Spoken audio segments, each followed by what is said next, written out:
Hey y'all, hey. So, tonight is Wednesday evening, and I did come on early and say I wanted to talk about that case, um, about that 1.75 million that had happened here in Carolina, where I'm gonna call it an alienation case.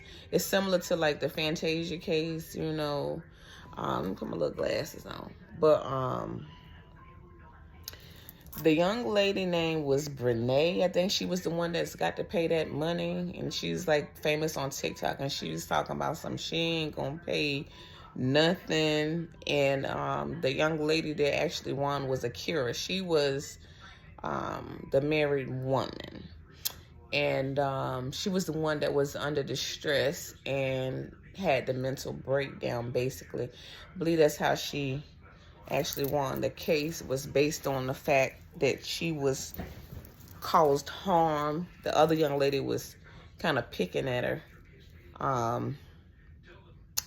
And at the end of the day, what really made me think twice is that I am a native here in Carolina.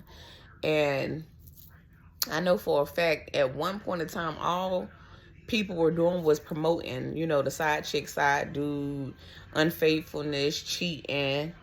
And just to see some of these verdicts come through like that, if you are a woman, a working woman, and you work very hard to get to where you're at, and for a man to be able to come in and a man or woman be able to come in and change your life where you got to pay back their spouse simply because your private part was not tamed. I got that from a divorce lawyer, Natasha. I love when she had said something about the untamed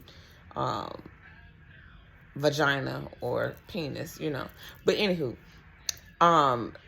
I got to thinking, I was like, ain't no way I don't work really hard for everything I got for me to, get connected with somebody and me have to pay a milli?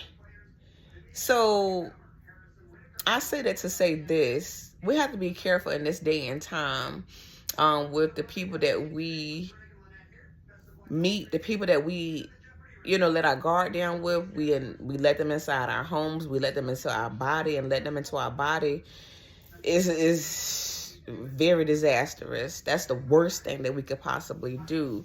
But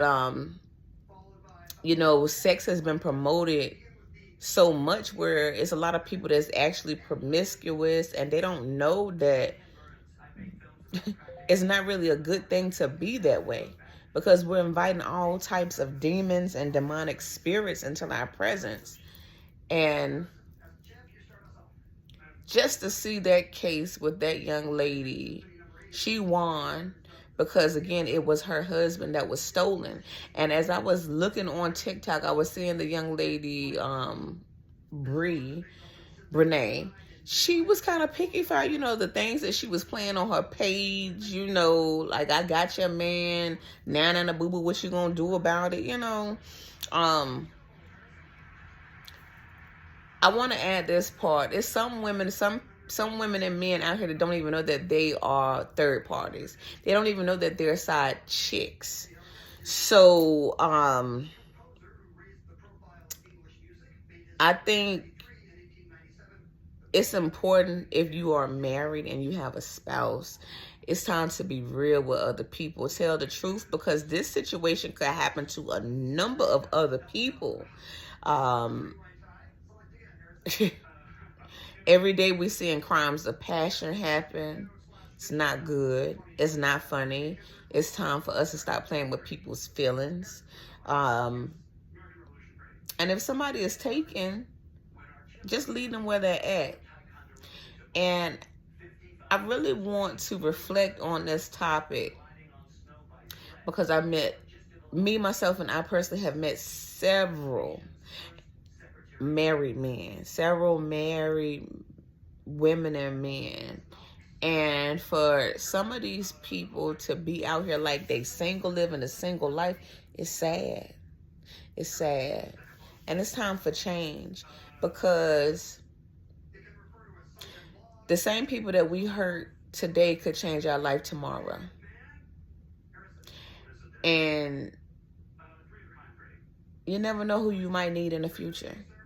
So let's keep that in mind when we walking around here living double lives. And if you are somebody that's dating a married person, let's try to wait until they have a divorce. I'm speaking from experience. Let me tell you this quick story really fast. All right. I was young and vulnerable at one time in my life where I met a guy and he was separated from his wife. But due to the fact I was in my own world and I want whatever I want when I want it, I didn't really care that he was married, but what I cared about is that he was separated, that he stayed in a whole different state, you know. But when we're thinking about spirituality, I was supposed to wait until this man was divorced and healed, not broken. I was becoming his rebound woman. And me being young and, you know, not really thinking about the sacredness of marriage. I didn't care because I wasn't married. I didn't say I do. But what we're failing to realize is that when we are connecting with other people and, you know, their sacred relationship, their vow that they taken together, their covenant, we're interfering with that. And we're going to have to pay back destroying somebody else's relationship. Whether we want to accept responsibility and admit it, we still are a part of the problem if we are dating people that aren't fully divorced. It doesn't matter if they are separated. When I think about it, I'm just like, wow, I wish I had waited, because moving in the future, let's just say you weren't able to get with your real husband. That could have been some time that you had to pay back because you helped destroy somebody else's union. You know, in our time, marriage and relationships aren't taken serious, but it's time for us to start taking those things serious. And if not, you can get hit. And I'm in Carolina. I'm not trying to pay nobody nothing. The other thing that we actually got to think about is some of them scammers out there that's looking for vulnerable women and men and targeting them. If they know you got a little bit of change or whatever, and they know you lonely and vulnerable, and they know they married, they might can get with their, you know, spouse and rig up some stuff, you know, and you end up in court. And the whole time it was a scheme that Todd and them set up. No, let me stop playing. But it could have been a scheme or whatever. I think, you know, that's what happened in Fantasia case. It was a scheme or something. So let's just think about some of the other people that have been targeted or that will be targeted simply because we were irresponsible and we let any and everybody into our energy.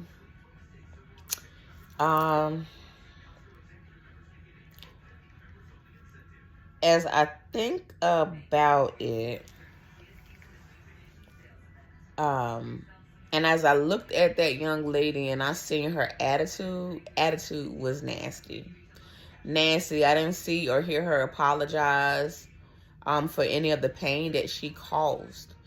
And sometimes that could be how it is for the third party. They feel like they're not responsible. It was actually between the married couple. So yeah, that's what I have to say about that. Let's be careful and let's change up our mindsets, everybody. Because on a mental health basis, true, the wife had every right to take this situation to court. Mental distress was caused, that alienation had happened between her and her husband. Their vow, their covenant with God was broken. She didn't receive any type of apology from the third party. It was as though everything was her fault. Her marriage was dissolved. Yeah. So congrats to that lady. And if you got to pay, Brene, you got to pay. I do sort of kind of understand your dynamic of it too. Been there, done that.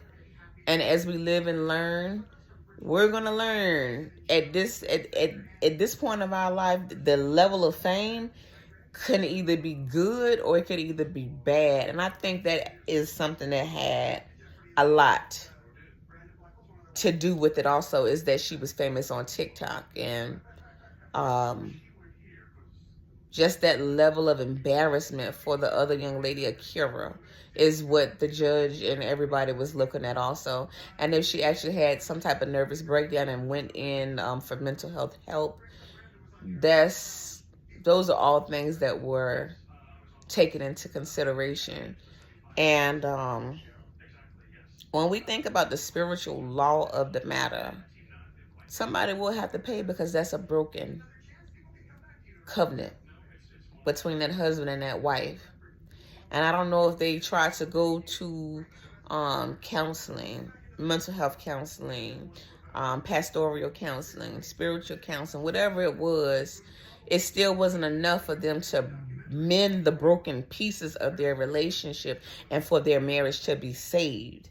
So yeah, in spiritual law, somebody has to pay. And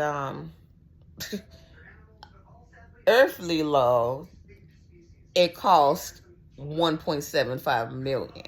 That's my message for today, guys. Let's just be careful and mindful of the company that we keep and who and what we open our legs to, because everything ain't good. Y'all have a good day. Oh, good evening. Bye.